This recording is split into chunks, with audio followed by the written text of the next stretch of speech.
message, c'est l'amour du prochain. Et pour venir à cet amour, pour expliquer profondément ce grand amour, ce qu'est l'amour du prochain, Jésus, en tant que le pédagogue de tous les temps, il a passé par une parabole en présentant aux disciples ce thème-là, en parlant avec ses disciples à propos d'une vigne. Quand il dit « Je suis le vrai cep », le cep, eh bien, c'est le pied de la vigne. Et mon Père est le vigneron, celui qui s'occupe de la vigne, celui qui cueille les fruits, celui qui émonde le pied de la vigne. Et il dit, tout sarment qui est en moi et qui ne porte pas de fruits, il le retranche. Et tout sarment qui porte du fruit, il l'émonde, afin qu'il porte encore plus de fruits. Donc, il est important, eh bien, de s'attacher avec Dieu. Et ce n'est pas seulement de s'attacher avec Dieu, mais il faut produire des fruits. Et l'une des choses les plus importantes pour Jésus dans cette parabole, eh bien, c'est de donner du fruit. Et comment peut-on donner du fruit quand on est attaché à Jésus et puis on ne produit pas? Si on est attaché à Jésus, si on est attaché avec Dieu, il faut par conséquent donner du fruit. Parce que la conséquence sera grave. Parce que Jésus, qu'est-ce qu'il va faire? Il va, eh bien, retrancher cette branche, eh bien, de ce pied de la vigne, de ce cep. Donc, Jésus a précisé à ses disciples qu'ils sont purs déjà. Comment? Parce qu'ils ont reçu la parole de Dieu. Pas seulement parce qu'ils ont reçu la parole de Dieu, mais ils ont gardé la parole de Dieu en eux et ils ont pratiqué la parole de Dieu. Si on est attaché avec Jésus et puis on ne produit pas de fruits, c'est dire qu'on ne pratique pas la parole de Dieu.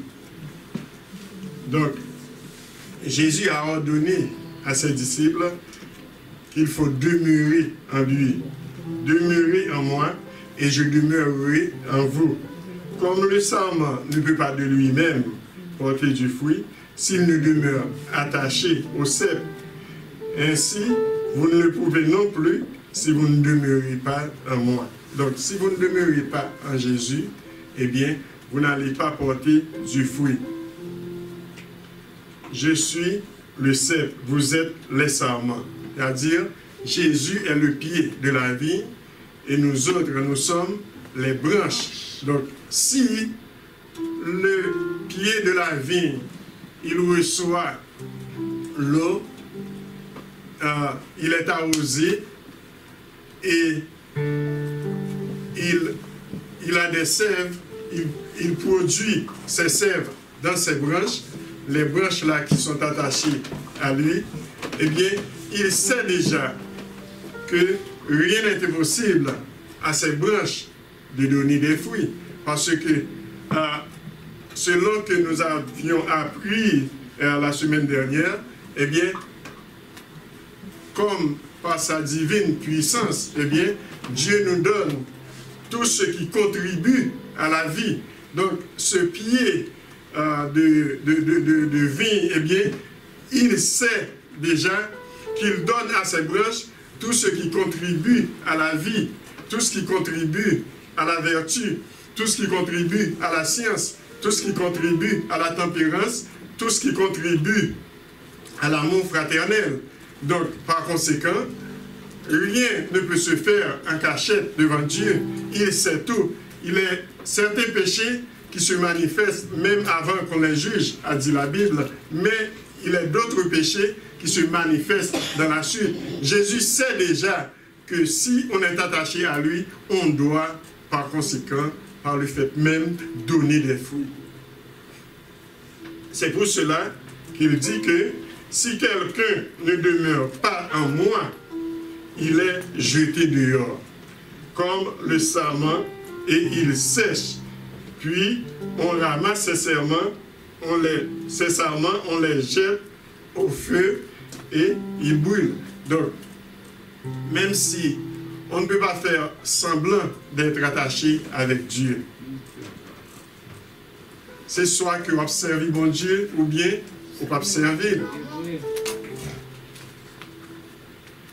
On ne peut pas servir deux maîtres à la fois. Il faut choisir Dieu ou il faut choisir Mammon. Mammon, ce sont toutes les choses qui se trouvent dans le monde qui sont contraires à la volonté de Dieu. Les biens que vous possédez peuvent devenir Mammon pour vous. Cela dépend de la position où tu places Dieu dans ta vie. Donc, il faut donner la première place à Dieu. Comme Job ce matin, eh bien, Job avait donné la première place à Dieu, pas à ses biens qu'il avait perdus, pas à ses fils, à ses enfants qu'il avait perdus, mais à Dieu. Lorsqu'il a répondu à sa femme, Dieu a donné et il a ôté, que son nom, même dans ma souffrance, soit toujours et encore béni. Donc, c'est à cela que Dieu nous appelle, à avoir cet amour profond. Qui sont ces fruits que Dieu nous demande de donner? Eh bien, ces fruits-là, on les trouve dans Galates chapitre 5, donc qui sont l'amour, la paix, la joie, la bonté, la bénignité, la patience et la douceur. Donc, tous les enfants de Dieu, c'est-à-dire tout sarment qui s'attache, eh bien, au cep, eh bien, doit produire des fruits. Dieu ne vous demande pas de produire une quantité que vous ne pouvez pas produire. Même si vous donnez 30, vous donnez. Même si vous donnez 60, vous produisez. Même si vous donnez 100, vous produisez. Parce que Dieu est un Dieu de progrès. Dieu est un Dieu, eh bien, d'avancement. Dieu est un Dieu de l'abondance. C'est-à-dire, aujourd'hui, il peut mesurer pour vous 1000 coudées. Tu dois y marcher. Tu dois y marcher. Tu dois marcher dans ces coudées, dans ces 1000 coudées. Ne vous plaignez pas, ne dites pas en vous que Dieu aurait pu faire mieux que ça. Non. Il sait de quoi nous avons besoin. Quand il a mesuré 1000 coudées pour vous, eh bien, vous devez y marcher. Et en y marchant, eh bien, Dieu va mesurer encore un autre 1000. Et maintenant, cette fois-ci, l'eau ne va pas vous donner seulement aux chevilles, mais l'eau va arriver dans vos genoux. C'est-à-dire, il y a des progrès. Vous-même, votre devoir, c'est d'y marcher. C'est de marcher dans ces autres 1000 coudées que Dieu vous a mesurées. Et si vous marchez dans ces 1000 coudées, lorsque l'eau eh bien, se trouve dans vos genoux, eh bien, Dieu va encore mesurer d'autres mesures. Dieu va encore vous donner un autre 1000 coudées. Et cette fois-ci, l'eau va être dans vos reins. C'est un Dieu de progrès. Dieu ne va pas... Le salut n'est pas automatique. Un beau matin, tu te lèves et puis tu es sauvé. Non. Le salut n'est pas automatique. C'est quelque chose pour lequel on doit travailler. C'est pourquoi la Bible nous conseille de travailler à notre salut. Travailler à notre salut. Travailler à notre salut. C'est-à-dire aujourd'hui, eh bien, nous avons travaillé eh bien, de chasser ce genre de péché dans notre vie. Eh bien, demain encore, il faut travailler à chasser un autre. C'est un Dieu de progrès en tout point de vue. Donc, il a conseillé à ses disciples de demeurer en lui. La raison profonde pour laquelle que Jésus a donné à ses disciples cette parabole, eh bien, c'est pour parvenir à l'amour. C'est pour parvenir à l'unité de la foi, à l'unité de la connaissance, à l'unité de la paix, à l'unité de la joie. Dieu veut que notre joie soit parfaite. C'est-à-dire, lors même, eh bien, dans cette souffrance que nous traversions maintenant, lors même que le monde, dans cette même souffrance, se plaigne, mais nous autres, enfants de Dieu, eh bien, nous nous réjouissons de cette souffrance-là, comme Job. Job, eh bien, dans les souffrances, dans les épreuves, eh bien, qu'il a vécues, eh bien, il glorifiait le nom de Dieu. C'est vrai qu'à un moment donné, eh bien, par la faute de ses amis, Eliphaz, Bildad et Élihu, eh bien, il a perdu des pas, mais quand même, il s'est ressaisi grâce à la présence d'Élihu. Et Élihu, eh bien, l'a aidé à se racheter. Parce que en Dieu, tout n'est jamais perdu, mes bien-aimés. En Dieu, il y a toujours de l'espoir. En Dieu, il y a toujours de l'espérance. En Dieu, il y a toujours quelque chose de positif. En Dieu, eh bien, vous n'allez pas succomber. Jamais. Dieu ne vous laissera jamais succomber dans l'épreuve. Lorsque vous restez auprès de Dieu, eh bien, vous allez être protégé. Et un jour, vous allez surmonter, eh bien, ces problèmes, ces difficultés. Voilà pourquoi, eh bien, en tant qu'Élihu, eh bien, Jésus, eh bien, nous rachète. Jésus nous rachète. Il y a des problèmes, le monde a plein la donne. L'autre bien-aimé a plein la donne. Mais moi-même avec vous, nous réjouissons la donne. Pour qui ça? Parce que nous n'avons pas la même grâce. Nous n'avons pas la même grâce. Nous n'avons pas la même espérance. Il y a des gens qui ont une espérance de vie éternelle. Quoi que ce soit, pas qu'à jeter. Quelqu'un qui a une espérance de vie éternelle. Parce que dans le monde, beaucoup de personnes, beaucoup de gens pensent qu'après la mort, tout est fini. Mais pour nous autres qui croient que après la mort, il y a une autre vie, eh bien, dans la souffrance, même nous nous réjouissons. C'est pour cela qu'au-delà de la souffrance, eh bien, nous avons cette espérance de vie éternelle. Cette espérance de vie éternelle, eh bien, nous rend joyeux. Donc, Jésus a conseillé à ses disciples d'être attachés à lui. Nous devons, mes bien-aimés, attacher à Dieu. Nous devons nous attacher à Dieu. Parce que sans cet attachement, eh bien, nous allons tomber dans le chemin. Si vous portez beaucoup de fruits, c'est ainsi que mon Père sera glorifié et que vous serez mes disciples. Vous n'êtes pas encore les disciples de Jésus-Christ, même en s'attachant à lui. Parce que le but, ce n'est pas seulement de s'attacher avec Dieu, mais le but, c'est de s'attacher et de donner du fruit. Quel est le but d'un élève? Le but d'un élève, est-ce que c'est aller à l'école? Le but d'un élève, ce n'est pas seulement aller à l'école, mais le but d'un élève, c'est de recevoir un certificat. Le but d'un élève, eh bien, c'est d'être diplômé dans cette matière-là qu'il apprenne.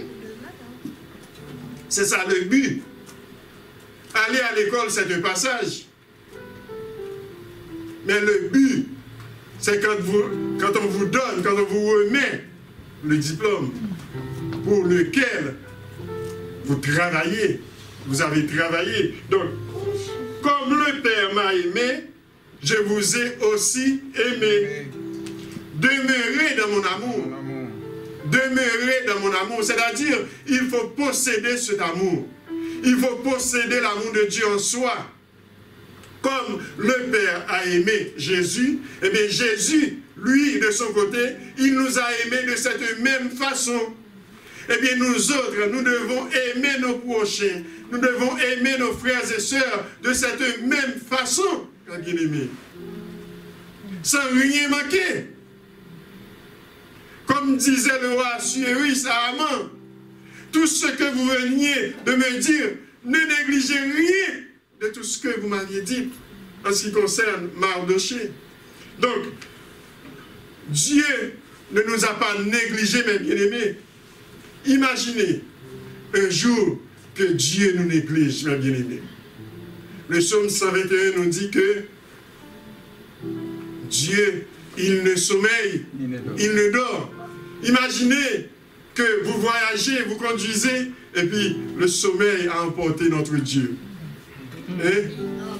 Imaginez. Imaginez, eh bien, un sentinelle qui veille une industrie, une factory, et puis il s'endort. Eh bien, ses armes tombées à ses pieds. Imaginez.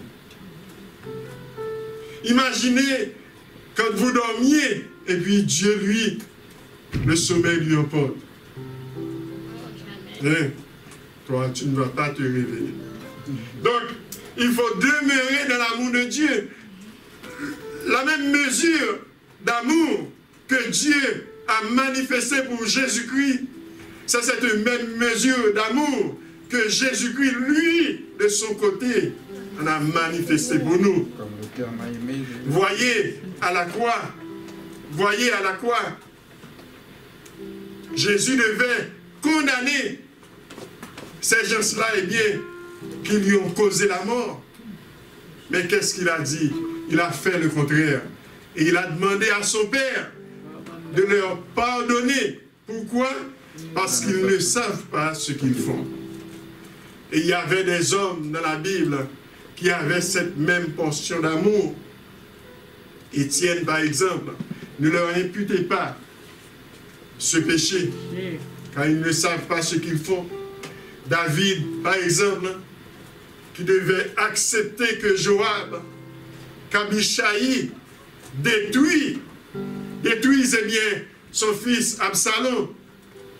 Mais il a ordonné à Joab, il a ordonné à Abishai, quand vous mettiez vos mains sur Absalom, mon fils, allez doucement avec lui. Vous comprenez, mes bien-aimés? Allez doucement avec mon fils. N'allez pas trop fort avec lui. Qui parmi vous, mes bien-aimés, possède cet amour? C'est vrai, dans la lecture que nous venions de faire, eh bien, nous voyons un esprit de magnanimité, c'est-à-dire quelqu'un qui a accepté de mourir pour un autre, comme Coutilien Coutard, pour Pétion, Charlotte Mancadieu, pour Dessalines.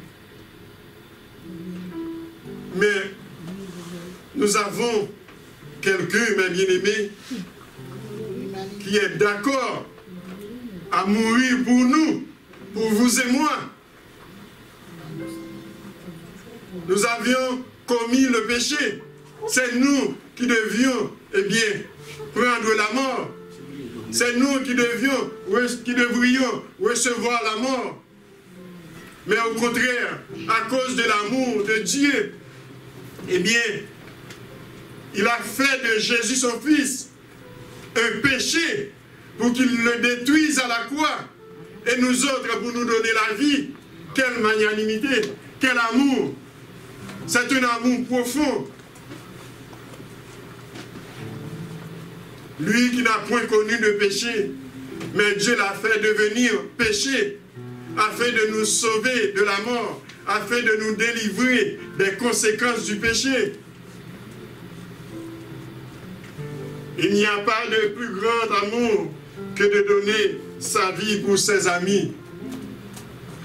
Mes amis, mes frères et sœurs, Dieu ne nous demande pas de donner notre vie pour notre frère, mais en aidant notre frère, en aimant notre frère, en étant prêt à rendre service à nos frères et sœurs, eh bien, c'est l'amour.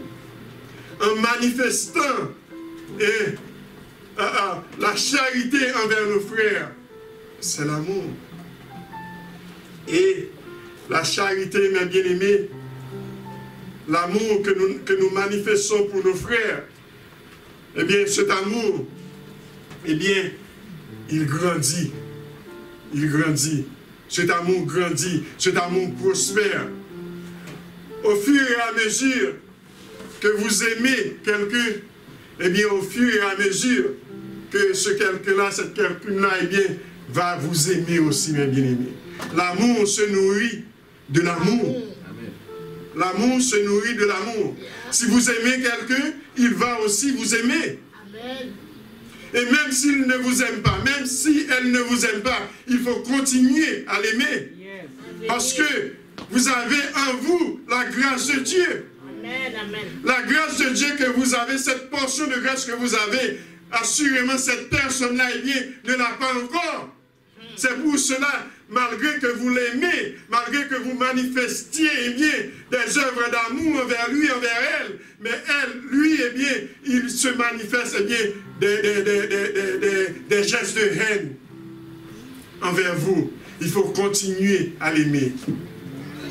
Combien de fois, vous et moi, on a renié Dieu dans nos actions, dans nos paroles? Est-ce que Dieu, eh bien, a dit, moi je ne vous aime plus, c'est fini? C'est vous et moi, eh bien, on est toujours prêt, eh bien, à finir avec lui. On est toujours prêt à finir avec elle. Mais bien aimé, un conseil aujourd'hui, même si, quelle que soit la dimension, eh bien, de l'histoire négative que vous avez avec quelqu'un ou quelqu'une, il y a une parole que vous ne devriez jamais dire à cette personne-là. Cette parole-là, eh bien, va faire en quelque sorte que tout soit fini entre vous. Non, il ne faut pas la dire. Il faut toujours avoir une réserve. Il y a des gens eh bien, qui sont prêts à dire, moi je finis avec vous. Même le 10 livres tête sur l'estomac, moi, je finis avec vous. Même s'il ne pas connaît combien de livres qu'il y a sur l'estomac.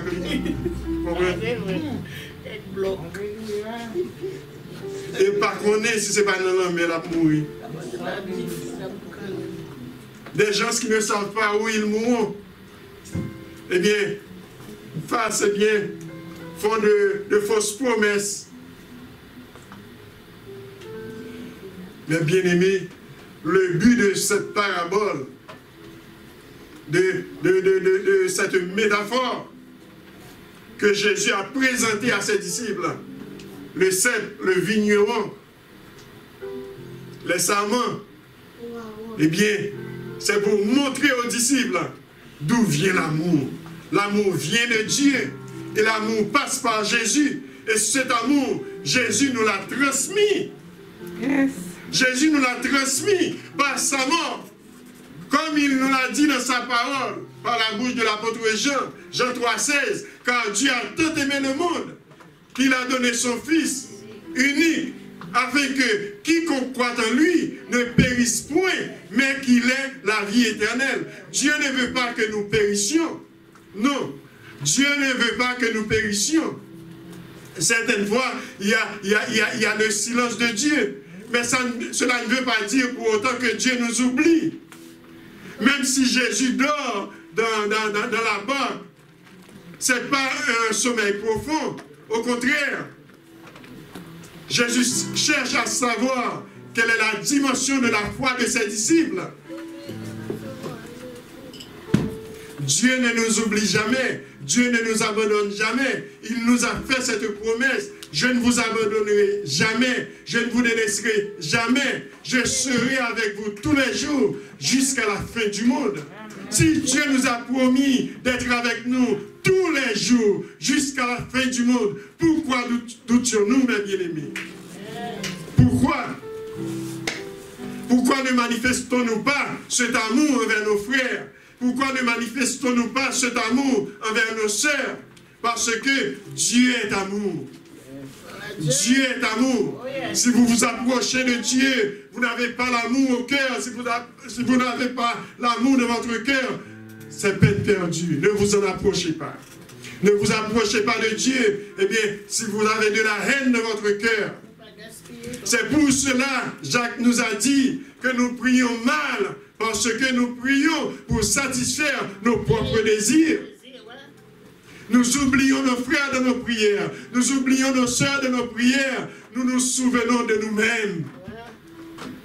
Nous voulons tout à nous et rien pour les autres. Nous voulons que Dieu nous bénisse et qu'il maudisse les autres. Nous faisons toujours des prières imprécatoires. Nous malédictionnons toujours les autres. Et nous voulons que Dieu nous bénisse.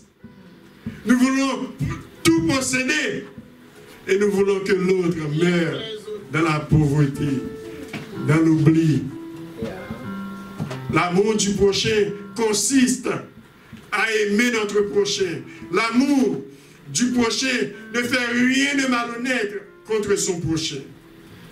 L'amour du prochain ne soupçonne point le mal contre son prochain. L'amour du prochain est juste. Il ne fait rien d'injuste.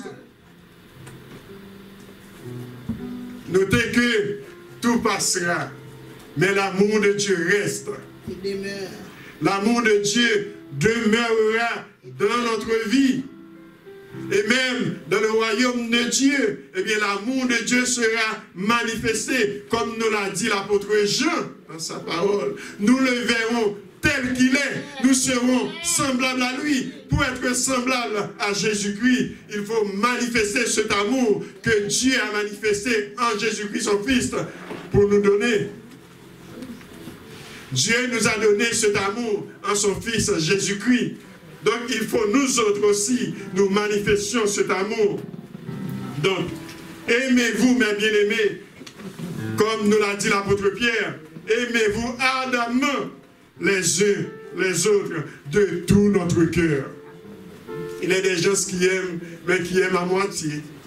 Il y a des gens qui mesurent son amour. Il aime celui-ci beaucoup plus que celui-là.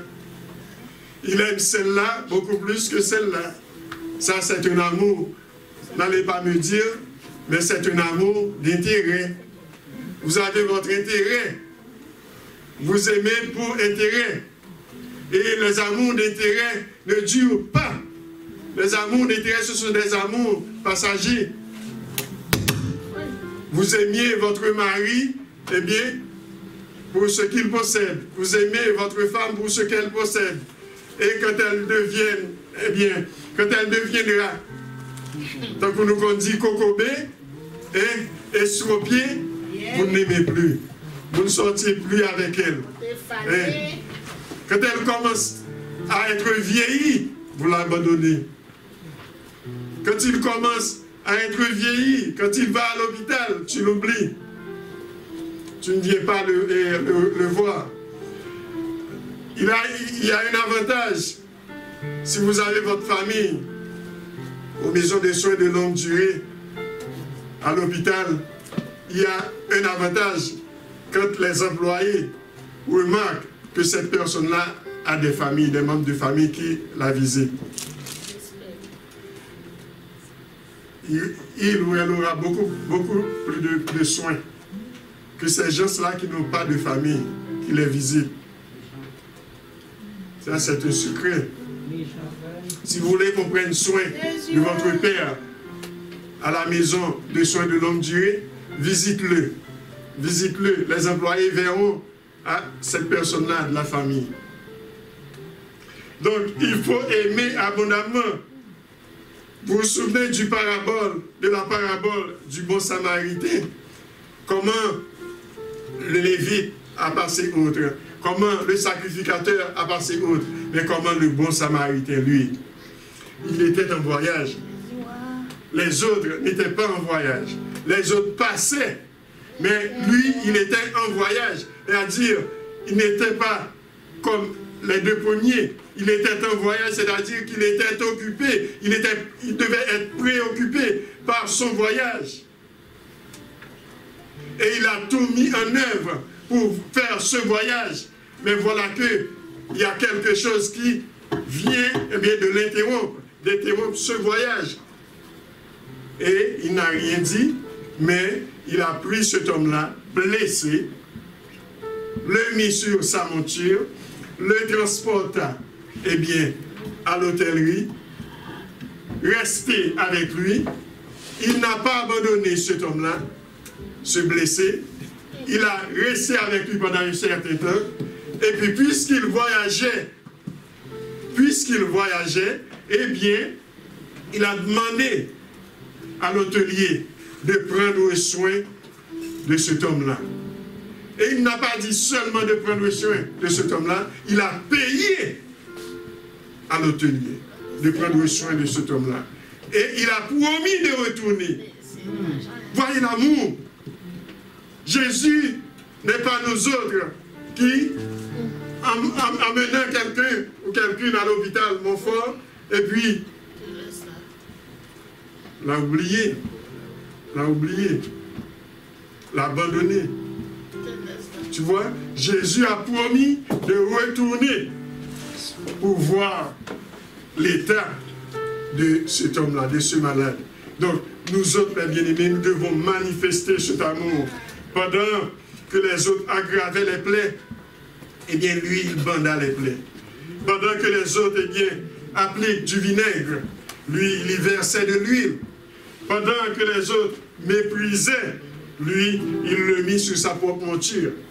Il y a des gens qui profitent des problèmes des autres, pour les condamner, pour les humilier. Il ne faut pas faire ça, mes bien-aimés. Il y a des gens, qui profitent quand quelqu'un est par terre pour le piétiner. Non, il ne faut pas faire ça. Au contraire, il faut l'aider à se relever. Il faut l'aider à se relever. Il faut avoir de la compassion. Pendant que les autres lui abandonnaient, Jésus, lui, il le conduisit à l'hôtellerie. Mais bien aimé, il faut posséder cet amour, l'amour du prochain. L'amour du prochain. Ce n'est pas suffisant de venir à l'église. Ce n'est pas suffisant d'avoir une Bible, d'avoir un chant d'espérance. Mais le plus important, c'est d'avoir cet amour. L'amour que Dieu a manifesté en Jésus-Christ pour nous. Les autres pourront voir que nous sommes costumés, nous sommes habillés, nous avons une Bible en main, un chant d'espérance en main, et pourront dire, oh, cet homme-là est un chrétien, il aime Dieu. Cette femme-là est une chrétienne, elle aime Dieu. Et pourtant, on n'a pas de l'amour au cœur. Il faut avoir de l'amour au cœur. L'homme regarde ce qui frappe aux yeux, mais Dieu regarde le cœur. Il faut posséder cet amour, mes bien-aimés. L'amour que Job a manifesté pour ses amis aimés qui le condamnaient, à l'exception d'Élihu. Job a prié pour ses amis. Et Job n'a pas fait une prière imprécatoire, mais Job a prié Dieu. Comme Abraham a intercédé pour ce roi-là qui a pris sa femme. A intercédé pour l'eau, qui prenait la meilleure partie, la meilleure portion de ses biens. Donc, mes bien-aimés, aimez-vous les uns les autres. C'est à cela que Dieu nous avait appelés. Aimez-vous les uns les autres. Et le dernier verset, nous voyons verset 17. Ce que je vous commande, c'est de vous aimer les uns les autres. Mes bien-aimés, c'est ce que je vous commande aussi aujourd'hui. C'est de vous aimer les uns les autres. Que Dieu vous bénisse. Amen. Amen. Merci Seigneur.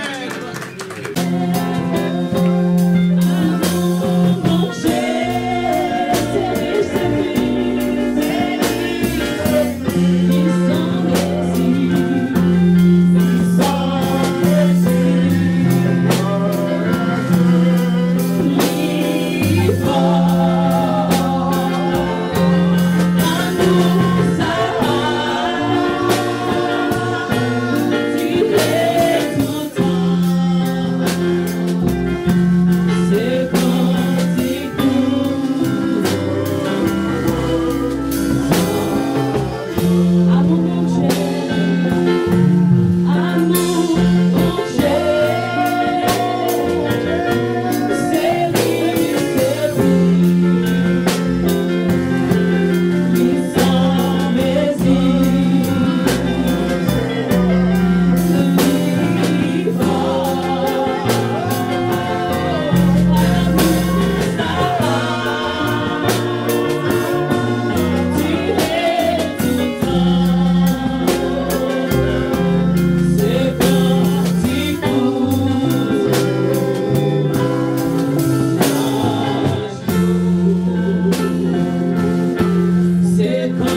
des hommes et des anges si je n'ai pas la charité.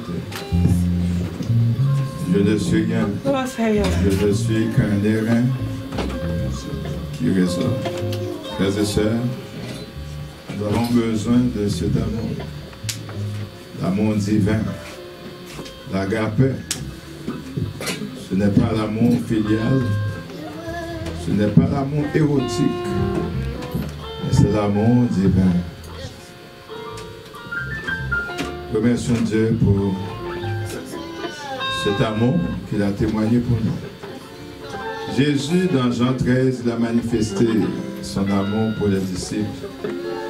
Il a mis le comble à son amour pour eux. Et pour l'humanité, il s'est donné. Aimez-vous les uns les autres. Et le sermon sur la montagne, Jésus a parlé de l'amour. Il ne s'agit pas d'aimer vos amis. Il faut aimer vos ennemis. Bénissez ceux qui vous persécutent. Priez pour ceux qui vous maudissent. En agissant ainsi. Savez-vous comment on vous appelle? Le fils de votre Père. Pour qu'on soit de véritables fils et filles de Dieu, il faut pratiquer cet amour. Agapé. Ne soyez pas des égoïstes. Agapé. L'amour de Dieu. Tant de Père, nous te disons merci. Merci de nous parler ce matin. Merci de nous interpeller à l'amour.